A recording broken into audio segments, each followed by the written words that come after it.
ቢል ጌትስ እኛ ያደግንበት የኢትዮጵያ ካልቸር ውስጥ ቢያድግ አሁን የደረሰበት የሚደርስ ይመስላችኋል?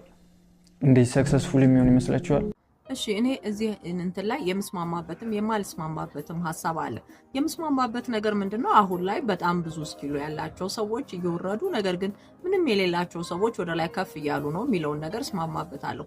ግን ችግራችን ሀገርና ካልቸራችን ነው ሲባል ግን አያስማማኝም። ምክንያቱም እንደ ኢትዮጵያ የምንስማማባቸው ነገሮች ኖረው ከፍ ማለት ይቻላል። ነገር ግን ደግሞ በዛው ስኪል አልፈው አንዳንድ ሰዎች ሊወድቁ ይችላሉ። ለምሳሌ ኢትዮጵያ ውስጥ እንጀራ ይበላል። ሴንትራል አፍሪካ ብትሄድ ደግሞ ካሳቫ ይበላል። ልክ የምትሰጠውም የሥራ ሁኔታ ከዚህ አንፃር መለካት አለበት። እዚህ ሀገር ላይ የምትሰጠውንና የምንቀበልህ እንደ ማህበረሰብ ያለህ ነገር ልዩነት አለው ከሌላው ሀገር ላይ። በዛ ልክ ካልተመሰረተ አንተ ስኬታማ ሆነ የምትወጣበት መንገድ በዛው ልክ ይያዛል ማለት ነው።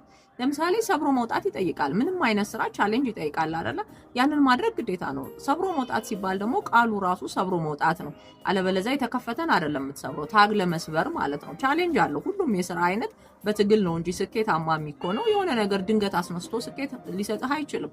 አንዳንድ ሀገሮች ላይ ስኬታማ የሆኑ ሰዎች አሉ ማለት ሌላኛው ሀገር ላይ ተሳክቶላቸዋል ማለትም አይደለም። ያንንም ማሰብ ይጠይቃል። ለምሳሌ አንስታይን ጀርመን ላይ ያልተሳካለትን ወይም ደግሞ መኖር ያልቻለበትን በራሱ ሀገር ያላደረጋቸውን ነገሮች አሜሪካ አሳክቶት ወይም አድርጎት ሊሆን ይችላል። የሄደውም ካልቸሩን ብሎ ላይሆን ይችላል። በወቅቱ ሂትለር ስለነበረም ይመስለኛል። ስለዚህ እንደነዚህ አይነት ነገሮችን አይተን ከሀገርና ከካልቸር ጋር ባናያይዛቸው ብዬ ነው። አንተ የጠቀስካቸው እማሆይ በጣም በክብር የሚኖሩ ሰው ናቸው። የሄዱበት መንገድ ምናልባት ሌላ ሀገር ተሳክቶላቸው ሊሆን ይችላል። እኛም እኮ በሙዚቃ ቤትሆቨንን የሚያስንቅ በኖታ ደግሞ ቅዱስ ያሬድ አለ። እሱም የተሳካለት ደግሞ ኢትዮጵያ ውስጥ ነው። ስለዚህ ያ ነገር አልተሳካም ወይም ለአንዱ አልተሳካም ማለት ካልቸራችን አንቆ ይዛል ማለትም አይደለም። በጣም ብዙ ትላልቅ ሰዎች አሉ። ላሊበላን የሰራን ሰዎች የሆነ አርኪቴክቸር መጥቶ በስነ ህንፃ ጉዳይ እኔ ያልተሳካልኝም ቢል ትክክል ላይሆንም ይችላል። የምናይበትም መንገድ በዛው ልክ አስቸጋሪ ነው። በእያንዳንዱ ምክንያትና ሂደት እኔ ቻሌንጅ ወሳኝ ነው ብዬ አስባለሁ።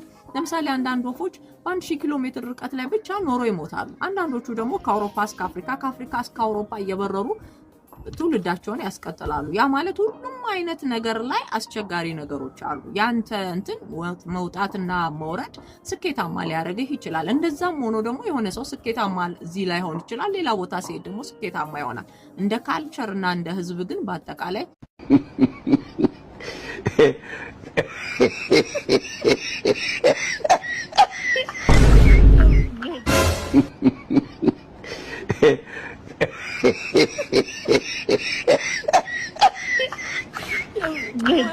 Good.